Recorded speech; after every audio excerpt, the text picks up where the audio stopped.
Hello everyone, welcome back to the nursing PYQ hub. आज हम पढ़ेंगे आपका psychology. Okay, psychology all chapter के हम इम्पोर्टेंस टॉपिक पढ़ेंगे जो हर बार रिपीटेडली है ना आता है एग्ज़ाम में आपके। तो साइकोलॉजी का मतलब क्या है? साइको मतलब मेंटल और लॉजी मतलब स्टडी, अपने मेंटल की स्टडी, अपने माइंड की बिहेवियर की स्टडी ऑफ बिहेवियर। ओके, तो उसकी डेफिनेशंस वो सब है ना अपने को याद होनी चाहिए। साइकोलॉजी का मतलब क्या है? अ स्टडी ऑफ बिहेवियर और स्टडी ऑफ अ मेंटल। उसमें अपने इम्पोर्टेंट टॉपिक पढ़ेंगे। 13 इम्पोर्टेंट टॉपिक है ओके साइकोलॉजी में, जो पूरा 80% सिलेबस कवर कर लेता है। 80% मार्क्स उससे न गेन होते हैं आपके। स्टार्ट करते हैं। फर्स्ट हम अपना देख लेंगे scope and relevance of psychology in nursing. Scope क्या है? Psychology covers human behaviour, emotion, thinking and development from birth to death. तो साइकोलॉजी क्या है कि अपने जो ह्यूमन बिहेवियर है, फिर अपने इमोशन है, अपने थिंकिंग पावर है, डेवलपमेंट है, तो वो सब है ना साइकोलॉजी में ओवरऑल आता है। कहाँ तक? अपने जन्म से लेकर मृत्यु तक अपने जो बिहेवियर, साइकोलॉजी, थिंकिंग, वो सब में ये स्कोप उसके दिखाई जाते हैं। रिवेलेंस क्या है कि as a nurse understanding psychology helps you understand the patient behaviour, build trust, handle difficulty patient, manage your own stress, provide holistic mind and body care. कि अपने पर साइकोलॉजी ये है। तो अब ये साइकोलॉजी नर्स में क्या इफेक्ट डालेगी? तो नर्स में ना उसके बिहेवियर, अपने दूसरे के बिहेवियर जानने को मौका मिलेगा, पेशेंट का बिहेवियर जानने को मौका मिलेगा, उससे बातचीत कैसे करनी है वो पता चलेगा। बिल्ड ट्रस्ट करेंगे। जैसे कोई भी अपने कस्टम, जैसे बिजनेसमैन है तो वो क्या करते हैं? अपने ट्रस्ट बिल्ड करके अपने को प्रोडक्ट लेने में इन्फ्लुएंस करते हैं वो लोग। वैसे ही अपने नर्स में क्या करेंगे कि ट्रस्ट बिल्ड करके अपने पेशेंट की केयर कर सकते हैं, उससे जो प्रॉब्लम है उससे है ना जान के और ट्रीटमेंट कर सकते हैं। मैनेज योर ओन स्ट्रेस, अपनी थिंकिंग पावर अपने को पता होगी तो अपने स्ट्रेस भी मैनेज कर सकेंगे। फिर mind and body care. Okay, यहाँ तक समझ में आ गया। नेक्स्ट अपना टॉपिक है मेथड्स एंड ऑफ साइकोलॉजी। कौन कौन से मेथड है? ये 13 इंपॉर्टेंट टॉपिक है, उसमें दूसरा अपने आया मेथड ऑफ साइकोलॉजी। तो this are the ways psychology studies human behaviour. कि साइकोलॉजिस्ट है वो कैसे ह्यूमन बिहेवियर को स्टडी करते हैं, उसके मेथड है। तो introspection, looking inwards to analyse one's own thought and feeling. अपने खुद के अंदर, इंट्रो मतलब अंदर, अपने खुद के अंदर देखना है। एक्सपेक्शन मतलब ऑब्जर्वेशन। ओके, इंट्रो मतलब अंदर और किसका? ऑब्जर्वेशन अपना खुद का, उस अपने अंदर क्या कौन से थॉट आ रहे हैं, अपने कौन सी फीलिंग्स आती है वो सब। Observation, watching and recording a patients behaviour objectively. Observation क्या करेगी? यहाँ पहले इंट्रो एक्सेप्शन देखा, खुद का देखा, फिर दूसरों का दिखा, पेशेंट बिहेवियर, पेशेंट कैसे बिहेव करता है वो सब। नेक्स्ट हम देखते हैं experimental method, conducting control test to find cause and effect. यहाँ पे पहले है ना नेचुरल था, दोनों नेचुरल थे कि अपने अंदर क्या चल रहा है क्या नहीं, दूसरों कैसे बिहेव कर रही है वो सब। और ये जानबूझ के किया जाता है। एक्सपेरिमेंट कैसे होता है? जानबूझ के किया जाता है, कंट्रोल वे में किया जाता है। एक एनवायरनमेंट, कंट्रोल वे में एनवायरनमेंट डालते हैं और सिचुएशन को क्रिएट करते हैं और वो किया जाता है, टेस्ट किया जाता है, फाइंड किया जाता है इफेक्ट वो सब। केस स्टडी, वो भी एक कंट्रोल वे में किया जाएगा। A deep detail study of the single patient history. Okay, तो जब हम हिस्ट्री कलेक्ट करने जाते हैं तब एक पर्टिकुलर पेशेंट की पूरी हिस्ट्री हम कलेक्ट करते हैं, उसको हम केस स्टडी भी बोलते हैं। यहाँ तक समझ में आ गया? ये चार है, इंट्रोसेप्शन, ऑब्जर्वेशन, एक्सपेरिमेंटल और केस स्टडी। ओके, ये क्या आपने देखा? Method of psychology. अब नेक्स्ट टॉपिक अपना है, कौन सा है? 5 स्टेजेस ऑफ ग्रीफ। ये भी IMP है, बहुत इंपॉर्टेंट है, बहुत बार पूछा हुआ है। तो स्टेजेस ऑफ ग्रीफ क्या है? पहले ग्रीफ क्या है कि अपने जब कोई इंसान मर जाता है तो उसके बाद जो दुख होता है, तो वो शॉकिंग न्यूज़ अपने को मिलती है, तो वो कैसे 5 तरीके से अपने रिएक्ट करते हैं। ये तो सिर्फ एग्जाम्पल था, पर कुछ और भी हो सकता है उसके लिए। Grief often leads to increase in depression, anxiety, sleeps challenges. कोई मानस डिप्रेशन में भी आ सकता है, एंजाइटी में भी आ सकता है, स्लीप चेंजेस भी हो सकता है।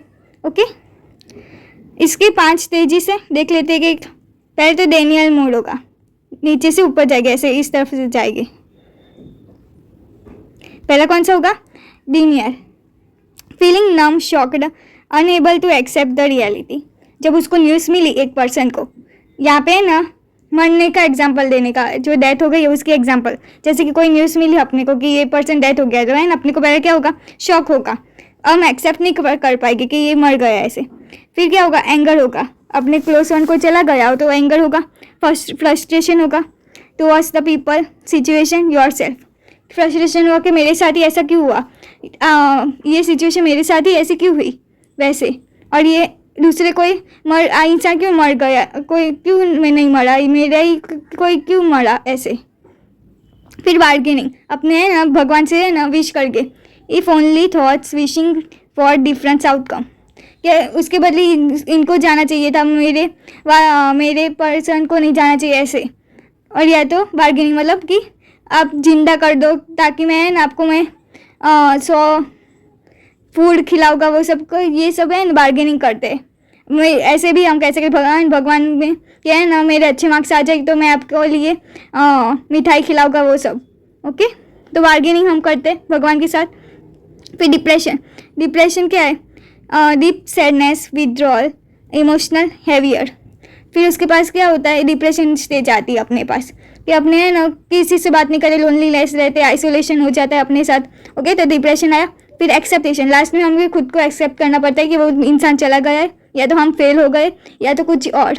ओके, तो लास्ट में हम एक्सेप्टेशन कर देते। तो एक्सेप्टेशन के बाद क्या होगा? फीलिंग्स हमारी कम हो जाएगी, टुवर्ड्स द इमोशनल हमारा कम हो जाएगा, तब हम एक्सेप्टेशन कर पाएंगे। Adjusting, healing and understanding the new reality, ये रियलिटी है, ये हम एक्सेप्ट कर दिया है अभी तक। तो ये 5 स्टेजेस ऑफ ग्रीफ है। ये तो मैंने मरने का एग्जाम्पल दिया है, बाकी सब बहुत कुछ होता है, फेल का भी होता है, ब्रेकअप का भी होता है, सब कुछ होता है। अब नेक्स्ट टॉपिक अपना है 4th one, that is attention, perception. ये दोनों टॉपिक IMP है, अटेंशन, प्रिसेप्शन।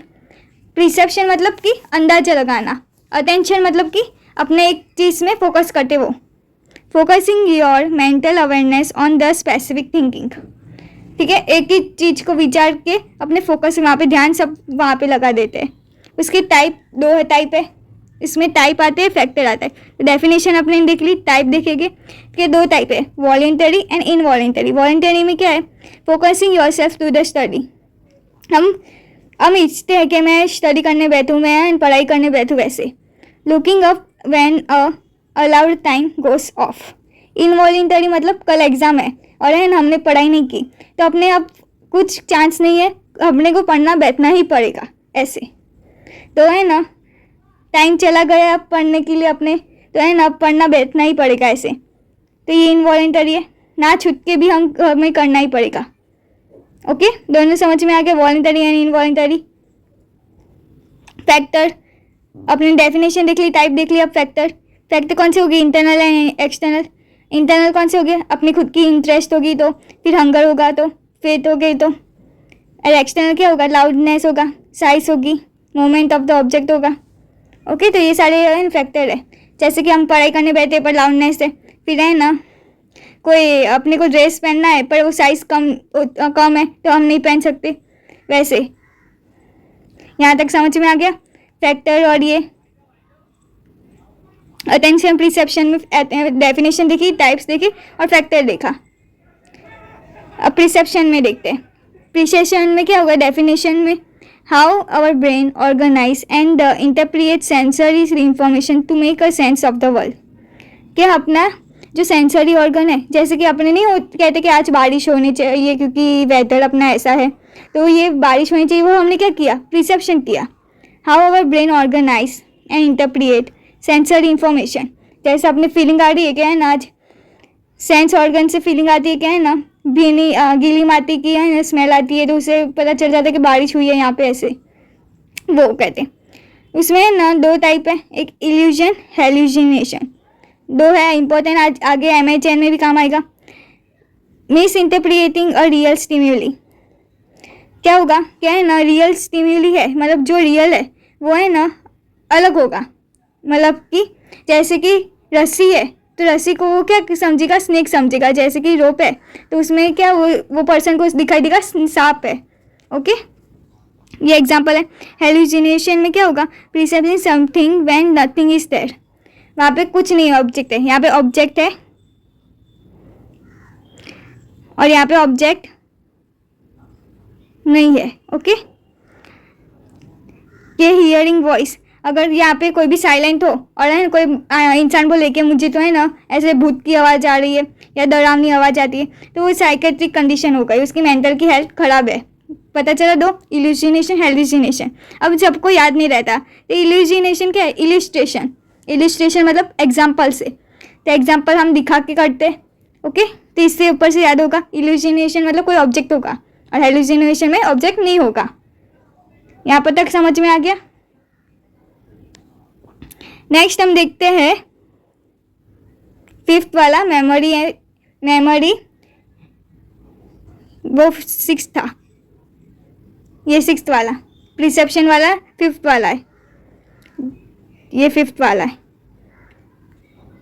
सिक्स्थ में क्या है, डेफिनेशन एंड टाइप देखेंगे मेमोरी का।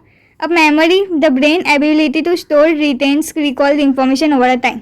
ओके, आपको ABCD याद है तो वो क्या हुआ, अपने मेमोरी लॉन्ग टर्म में मेमोरी में फिक्स हो गई कि ABCD FG वो सब हमें याद है, तो क्या हुआ है, अपनी एबिलिटी टू स्टोर, रिटेन कर दी और रिकॉल इंफॉर्मेशन कर दी ओवर अ टाइम। ये डेफिनेशन है। इसमें क्या है, पहले सेंसरी होगा, टाइप्स यहाँ पे दो टाइप है, एक तो शॉर्ट टर्म, एक लॉन्ग टर्म। क्या हुआ, पहले इंफॉर्मेशन एक क्रिएट हुई, शॉर्ट टर्म में कितनी टाइम होगा, 20 से 30 सेकेंड होगा, यहाँ पे लिखा है, रुको जूम करती हूँ, ये रहा। ओके, 7 आइटम्स वो होल्ड करके रखेगा 20 से 30 सेकेंड तक। और लॉन्ग टर्म में क्या होगा, permanent store of a lasting memory. जो शॉर्ट टर्म है फिर आगे जाके वो लॉन्ग टर्म में कन्वर्ट हो जाएगी। कैसे कन्वर्ट होगी, रिविजन से। हम रिवाइज कर करते हैं तो है ना अपने जो ब्रेन में जो लॉन्ग शॉर्ट फॉर्म है वो लॉन्ग टर्म में स्टोर हो जाते हैं, इसलिए रिवाइज करना ही बहुत इंपॉर्टेंट है।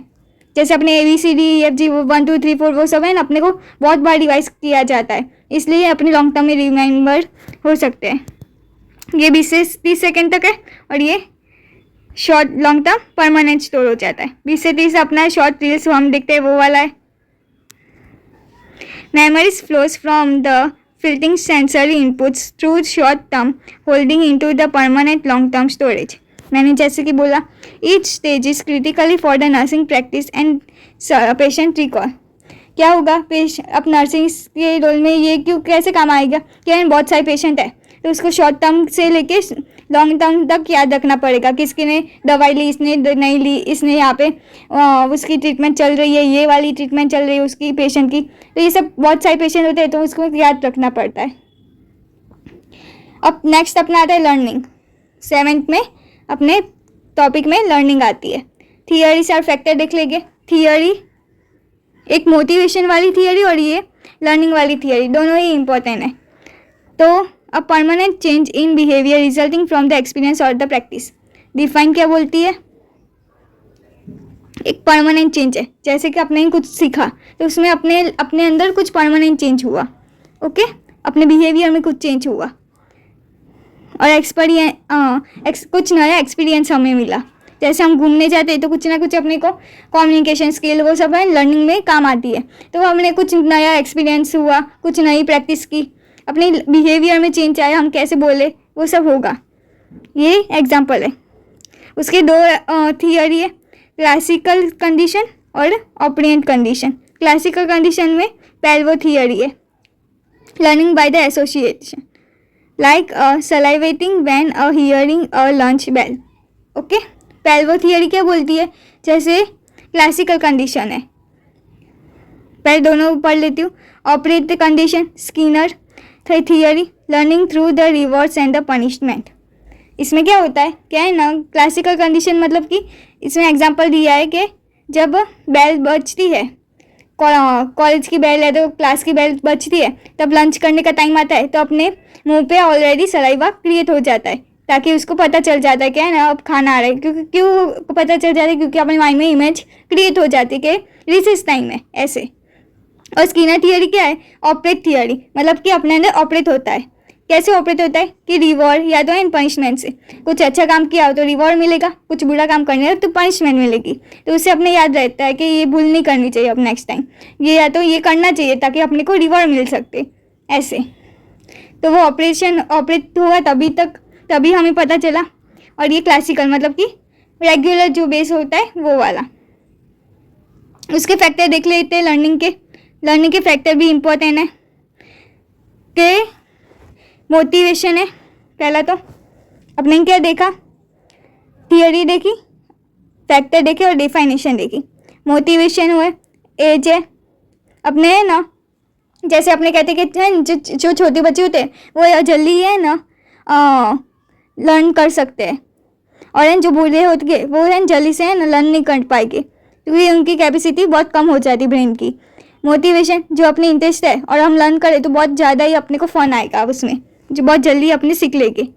फिर मेंटल हेल्थ, अपनी मेंटल हेल्थ जैसे कि मैंने बोला चिल्ड्रन की मेंटल हेल्थ अच्छी होती है compare to old age people.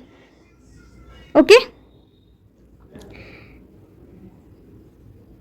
ये तुम अंदर लिख सकते हो ऐसे, ये पॉइंट्स लिख के फिर अंदर तुम ऐसे लिख सकते हो। फिर एनवायरनमेंट, अगर तुम्हें अंदर से इच्छा हो रही लर्निंग की पर सब लोग नाम बोल रहे हो क्या है ना, नहीं करना चाहिए, बुरी है आदत, ये ऐसे है आदत, नहीं घूमना चाहिए तुम्हें बाहर, ऐसे है ना लर्निंग की हैबिट है पर है ना कुछ एनवायरनमेंट की प्रॉब्लम है तो नहीं कर सकते।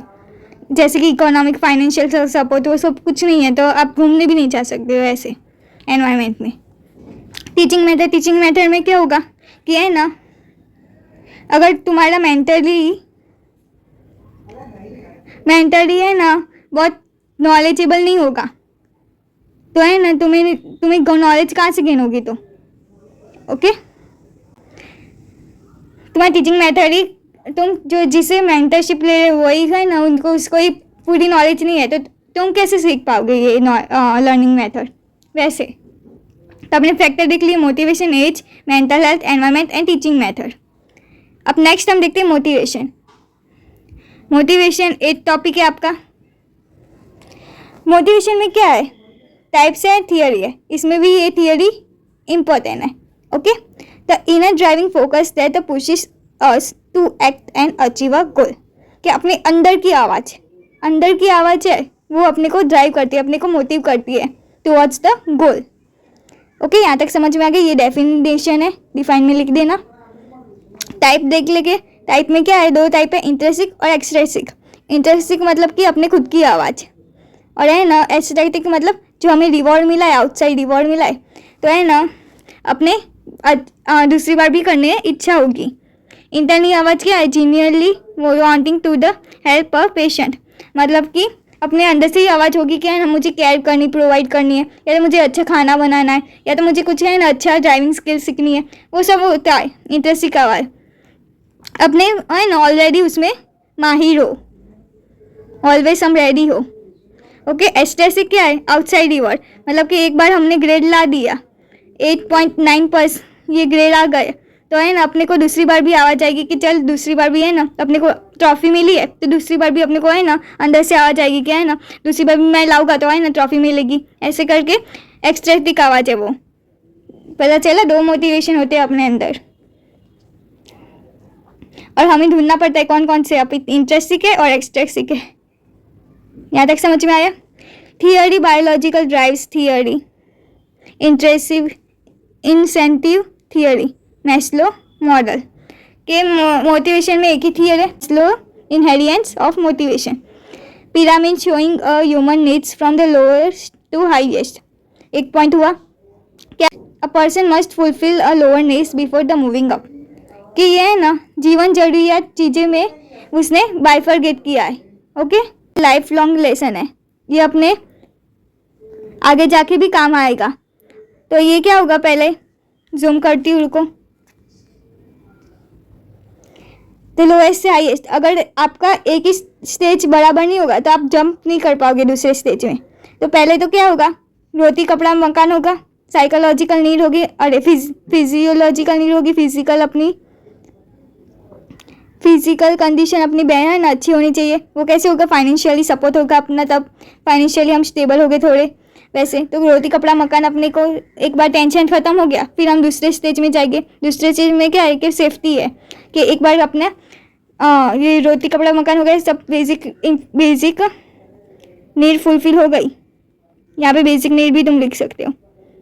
ओके, तो सेफ्टी हो गई, तो फिर अपने ना इंश्योरेंस वो सब करेगी, सिक्योरिटी करेगी, हेल्थ इंश्योरेंस करेगी, फाइनेंशियल स्टेबिलिटी रखेगी, 5 लाख है तो ऐसे अकाउंट में रखेगी ताकि कुछ भी आगे प्रॉब्लम आए तो हम डील कर पाए।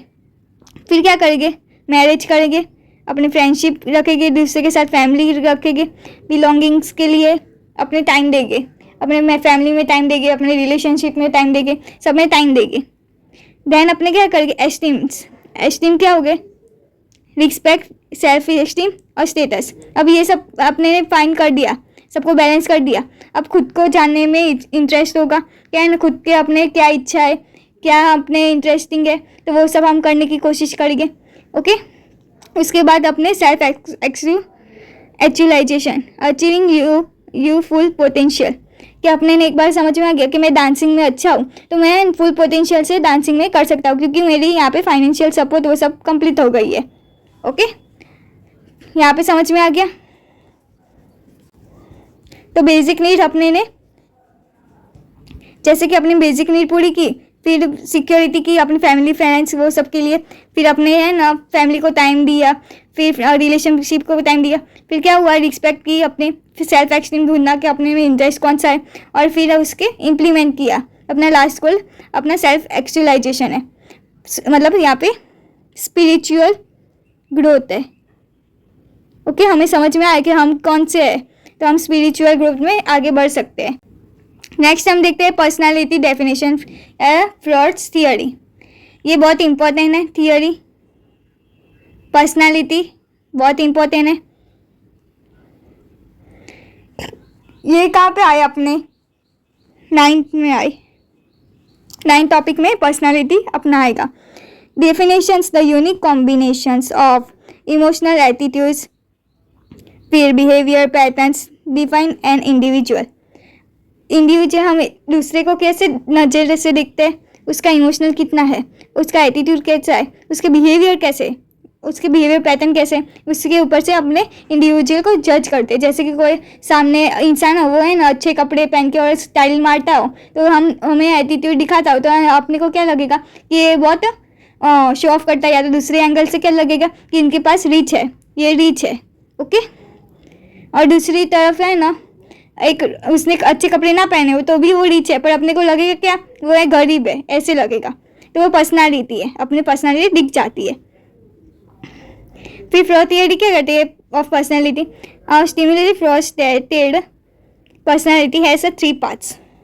अपने 3 पार्ट्स में है, देख लेते हैं, id, ego and super ego. Id, ego और सुपर ईगो। फ्रॉड थियरी में याद रखना, ईट, ईगो, सुपर ईगो 3 लिख देने। ईट में क्या होगा, तो आपका फ्लो चार्ट तरीके लिखना है, ऐसे करके ईट, ईगो, सुपर ईगो लिख देना पहले, फिर है ना ईट लिखना, फिर ऐसे लिखना, यहाँ पे टॉपिक लिखना, फिर उसके एग्जाम्पल लग के आना। इसलिए बहुत बड़े ऐसे तुम पेज भर पाओगे और है ना बहुत अच्छे से लिख पाओगे। ईट में देख लीजिए, driven by the raw pleasures and interesting, I want to eat that cake right now. Okay, तो क्या हुआ यहाँ पे, driven by a raw pleasure, मतलब कि रॉ प्लेजर मतलब कच्चा माल, क्या है ना अपने को किसी ऑब्जेक्ट में इंटरेस्ट होती है यहाँ पे, एंड इंटरेस्टिंग क्या है ना, जैसे कि मुझे ये तकिया चाहिए, मुझे है ना केक चाहिए, यहाँ पे केक लिखा है कि मुझे है ना यही केक है, मुझे है ना अभी इसी वक्त चाहिए। जैसे कि ये चाइल्ड में होता है, चाइल्ड में जीत नहीं पकड़ते कि मुझे ये चाहिए, बलून चाहिए, वैसे जीत पकड़ते हैं वो उसको, तो ये ईट बोला जाता है। ईगो क्या, the realistic logical part balance the eat and super ego. I will eat a small slice after a dinner, कि मैं ईगो है ना लॉजिकल है, और है ना ये चाइल्ड में एग्जाम्पल चाइल्ड याद रखना, क्या है ना, चाइल्ड कैसे करता है, बिना ही सोचे समझे है ना, उसको अपने पेरेंट्स की फाइनेंशियल कंडीशन सही है नहीं है, वो बिना सोचे समझे है ना जीत करने लगता है, उसको नहीं पता चलता। पर है ना ईगो में क्या होगा, उसको लॉजिक में या तो रियलिस्टिक गोल में अचीव करेगा, ठीक है, और वो बैलेंस करेगा किसके बीच में, ईट के और सुपर ईगो के बीच में। एग्जाम्पल में ये लिख देना, I eat small slice of cake after dinner. Super ego में क्या होगा, the moral comprehensions consents it is wrong to steal and और चीट। इसमें क्या होगा, लॉस अपने देखेंगे कि ये सही है तो ही हम रखेंगे और नहीं सही है तो नहीं रखेंगे, ऐसे। तो मोरल देखेंगे, रूल्स अपने फॉलो करेंगे। यहाँ पे पहले में क्या था कि हम बिना सोचे समझे हम कर देते थे ईद में। ईगो में क्या था, थोड़ा रियलिस्टिक और चाहिए तो खड़ी, पर है ना रियलिस्टिक और है ना लॉजिकल अपने देख रहे थे कि मुझे इतना चाहिए ऐसे। और सुपर ईगो में क्या होगा, लॉस देखेगी कि सही है मैं लूँ कि सही है, या तो गलत है कि तो ना लूँ, ऐसे कि केक मेरे लिए सही है तो मैं लूँगा, अगर नहीं सही है तो नहीं लूँगा, ऐसे। इट्स रॉन्ग टू स्टील्स और चीट। एग्जाम्पल में दिया है कि चोरी करना पाप है, चीटिंग करना भी पाप है। नेक्स्ट अपना 10th में आता है डिफेंस मैकेनिज्म्स। ओके, ये भी इंपॉर्टेंट है। Defence mechanisms unconscious mental strategies used by the ego to protect one self from the anxiety और स्ट्रेस। डिफेंस मैकेनिज्म्स क्या होता है, प्रोटेक्शन करता है, किसको प्रोटेक्शन करता है, ईगो और स्ट्रेस को मैनेज करता है, एंजाइटी को, ठीक है। अब ये अनकॉन्शियस होता है, ये डेफिनेशन लिखना, डिफाइन है, और उसमें कौन कौन से है, रेशनलाइजेशन। रेशनलाइजेशन में क्या होगा, मेकिंग अ एक्सक्यूज। अगर तुम ये अचीव नहीं कर पाओगे तो तुम एक्सक्यूज ही बनाओगे ना। I failed the test because the teacher hate me, not because I didn't study. पता चल गया, बहुत ईजी एग्जाम्पल है कि मैं फेल हो गया, क्यों, क्योंकि टीचर ने है ना मुझे हेट करती है इसलिए मुझे कम मार्क्स मिले, पर ऐसे नहीं कि मैंने पढ़ाई नहीं की। ओके, ये रेशनलिज्म है।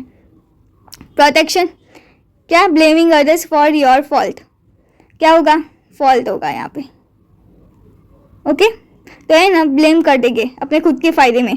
You are angry at someone but you claim they are angry at you. मतलब तुम गुस्सा हो दूसरे की वजह से, दूसरे कुछ हुआ है उसकी वजह से, और वो गुस्सा मुझे पे निकाल रहे हो, ऐसा तुम ये कहना चाह रहा है। ओके, एग्जाम्पल में प्रोटेक्शन कर देते, खुद की प्रोटेक्ट कर देते कि मैंने कुछ गलती नहीं की है, तुम गुस्सा तो मेरे ऊपर दूसरे के कारण हो, ऐसे।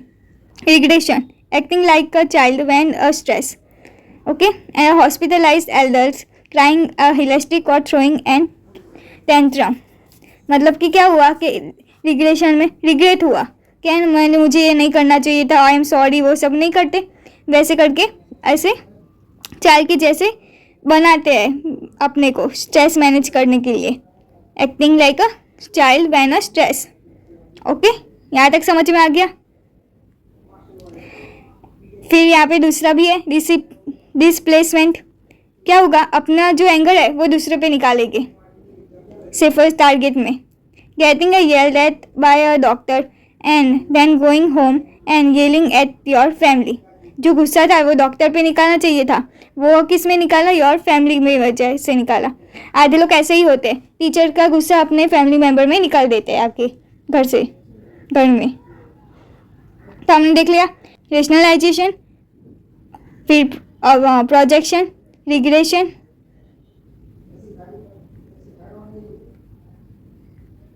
फिर डिस्प्लेसमेंट। डिस्प्लेसमेंट मतलब दूसरे में प्लेस कर दिया, डिस्प्लेसमेंट। ये चार देख लिए अपने, कौन सा चार देख लिए, डिफेंस मैकेनिज्म के चार देख लिए। अब नेक्स्ट हम देखेंगे 11th में psychology of the adolescence, women's and mental health. Adolescence का साइकोलॉजी और वुमेन्स का साइकोलॉजी देखेंगे, फिर कैरेक्टरिस्टिक ऑफ मेंटल हेल्थ देखेंगे।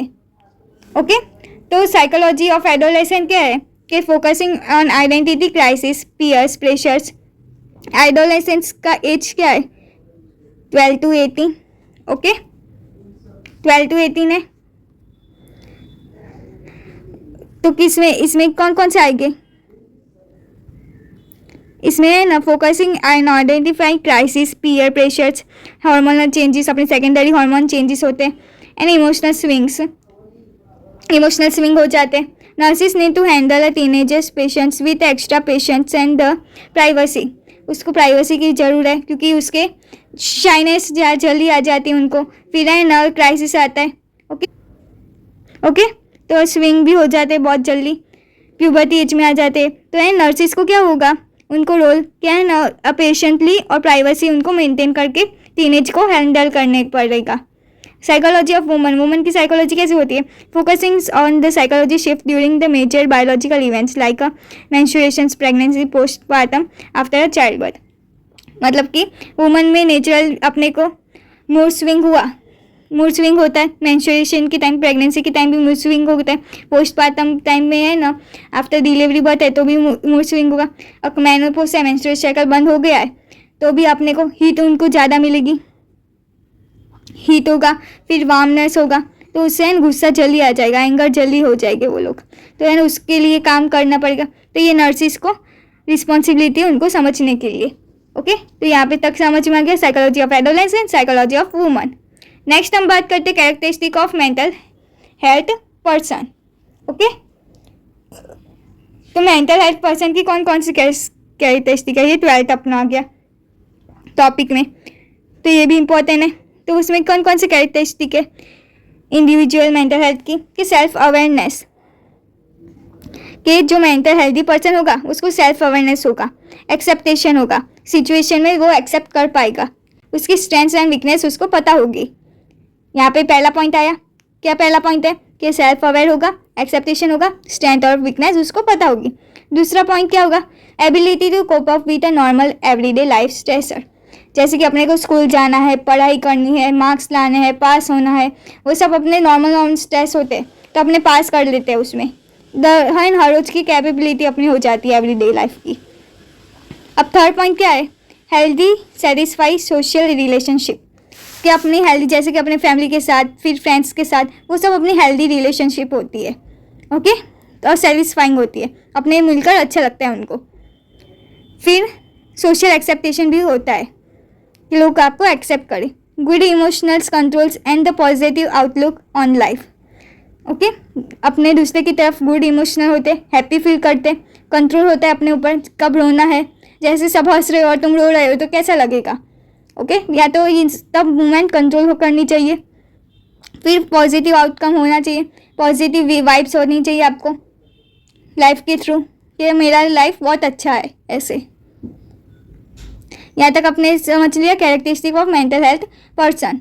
नेक्स्ट हम देखते हैं role of nurse in the psychological assessment. Role of nurse क्या है? ये भी बहुत इंपॉर्टेंट कि साइकोलॉजी रोल ऑफ नर्स में क्या इंपॉर्टेंट है. ये 13 पॉइंट टॉपिक आ गया आपका last. Nurses are the on front lines. Front line में पेशेंट के थ्रू डील करती है, इसलिए योर रोल इज टू. कौन कौन सी रोल है? ऑब्जर्व. पहले तो ऑब्जर्वेशन मोस्ट इंपॉर्टेंट ऑब्जर्वेशन है नर्सिस में, most important. Notice changes in the patients mood, speech, behaviour. उसको पेशेंट को ऑब्जर्व करना पड़ेगा, उसका मूड कैसा है. फिर है ना अगर नहीं अच्छा होगा और तुम बोल करोगे, पूछ करके क्वेश्चन, तो वो ठीक से आंसर देगा नहीं देगा. तो उसकी स्पीच देखनी पड़ेगी, उसकी बिहेवियर देखना पड़ेगा, उसकी तरीके से उसको डील करना पड़ेगा वो पेशेंट को. ओके फिर build rapport. Create a safe trusting environment so the patient open ups. यहाँ पे क्या होगा कि उसको सेफ जगह सेफली उसको बात करनी पड़ेगी. फिर ट्रस्ट बिल्ड करना पड़ेगा ताकि वो उसकी जो प्रॉब्लम है वो आसानी से उसको बोल पाए, एज अ फ्रेंड तरीके से वो उसको सारी प्रॉब्लम उसको शेयर कर पाए. ओके देन असिस्ट में क्या होगा?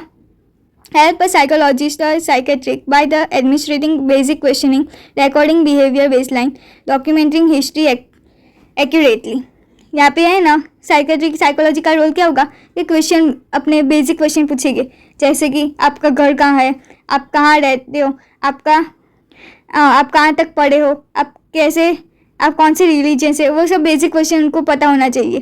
तो उससे क्या होगा अपना क्या है ना एक तरह से वो कैसे बातचीत कर रहा है वो अपने को पता चलेगा. तो उसके बिहेवियर पता चलेगा कि वो अपने से कैसे आंसर दे रहा है. फिर एक्यूरेट हिस्ट्री, वो उसको साइड बाय साइड अपनी हिस्ट्री भी एक्यूरेट करेक्टली रिपोर्ट हो रही है। ऐसे समझ में आया? 3 होते हैं रोल ऑफ नर्स में, ऑब्जर्वेशन मोस्ट इंपॉर्टेंट फर्स्ट, फिर building relationship and assist. Assist मतलब असेसमेंट। ओके, तो यहाँ तक समझ में आ गया। अब ये हमने साइकोलॉजी में 13 टॉपिक क्लियर कवर किए हैं, जो अपना 80% रिजल्ट आएगा। तो होप सो आपको समझ में आया, एंड ये PDF आपको डिस्क्रिप्शन बॉक्स में मिल जाएगी। And thank you for watching, all the best.